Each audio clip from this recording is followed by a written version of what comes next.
Il était une fois, dans des temps anciens, un jeune homme du nom de Sarya, qui vivait près du royaume de Raja. Né dans une riche famille de marchands, sa vie semblait parfaite sans problème majeur. Il avait tout ce que l'on pouvait souhaiter matériellement. Mais au fond de lui, Sarya ressentait constamment un vide profond et inébranlable. Il était en quête de quelque chose de plus, quelque chose au-delà de la richesse matérielle qui lui apporterait paix et véritable bonheur. Malgré ses efforts continus, peu importe ce qu'il accumulait ou combien de temps il passait avec sa famille, ce sentiment intérieur de mécontentement ne le quittait jamais.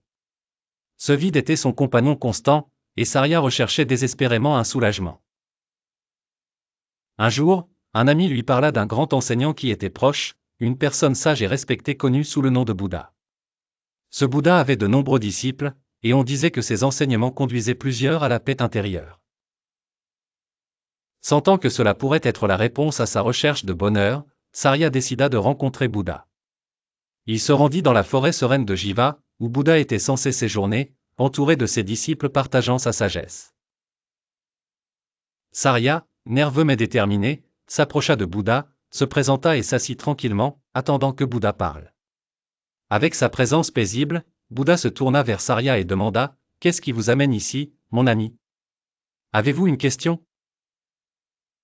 Profondément ému par cette opportunité, Sarya ouvrit son cœur « Cela fait longtemps que je cherche à être heureux.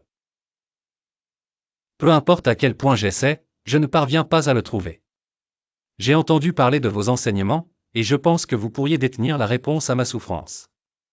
Le véritable bonheur peut-il être atteint? » Bouddha sourit gentiment et répondit, « La quête du bonheur est un désir naturel pour tous les êtres humains. Cependant, comprendre ce qu'est le véritable bonheur est la première étape. Sans la bonne compréhension, vous pouvez poursuivre des joies éphémères qui ne satisfont jamais vraiment. » Intrigué mais aussi sceptique, Sarya avait entendu parler d'enseignements qui mettaient l'accent sur le pouvoir de l'esprit, des manières de penser et de reformuler sa perspective pour se sentir heureux. Il avait essayé, mais cela n'avait jamais duré. Sa réalité extérieure, les luttes qu'il rencontrait dans la vie quotidienne, le ramenaient toujours à son mécontentement originel. Cela pouvait-il vraiment être aussi simple? Les mots de Bouddha sonnaient si idéalistes. Pouvoir changer sa mentalité pouvait-il vraiment modifier les défis de la vie?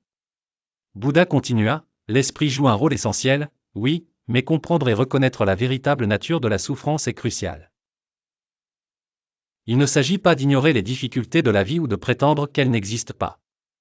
Le bouddhisme vous enseigne à affronter la souffrance de front, pas à la nier. Il ne s'agit pas d'échapper à la réalité, mais de vraiment la comprendre. Bouddha partagea ensuite une analogie avec Sarya.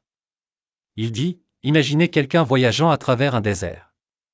Il ne peut pas changer le fait qu'il a soif, ni espérer que la soif disparaisse.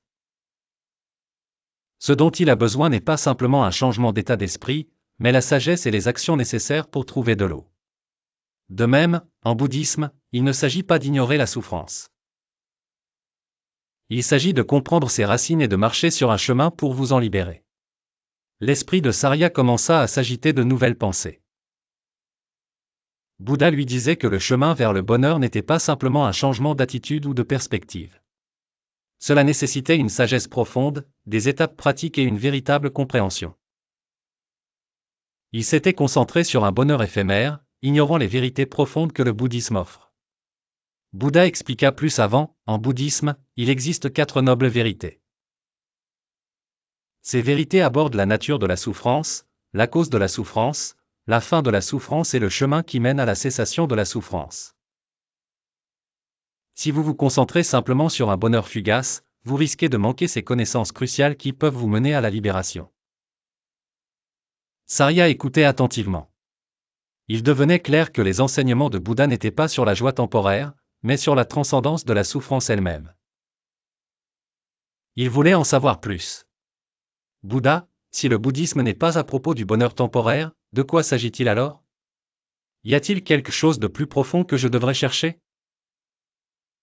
Bouddha sourit une fois de plus et expliqua, il s'agit de comprendre la véritable nature de la souffrance. Dans ce monde, tout est impermanent. Rien ne dure éternellement. Tout comme un paysage magnifique peut procurer une joie temporaire, il finit par s'estomper. Cependant, Lorsque nous comprenons la vérité profonde, que toutes choses changent et sont interdépendantes, nous pouvons trouver la paix en nous-mêmes. En comprenant l'impermanence de toutes choses, nous pouvons atteindre une paix qui ne dépend pas des circonstances extérieures. Le cœur de Saria commença à s'ouvrir. Il avait cherché le bonheur dans tous les mauvais endroits, essayant de s'accrocher à des choses qui glissaient toujours. Bouddha lui enseignait que la véritable paix ne venait pas du monde extérieur, mais de la compréhension de sa véritable nature. Ce n'était pas une pratique superficielle, c'était un chemin profond et transformateur. Bouddha poursuivit, imaginez une cruche d'eau avec de nombreux petits trous. Vous y versez de l'eau, mais elle fuit constamment. Peu importe combien vous en versez, la cruche ne reste jamais pleine. Ceci est comme nos cœurs lorsque nous dépendons de sources extérieures pour être heureux. Peu importe ce que nous accumulons, le sentiment de vide demeurera car les trous, nos attaches et désirs, sont toujours là.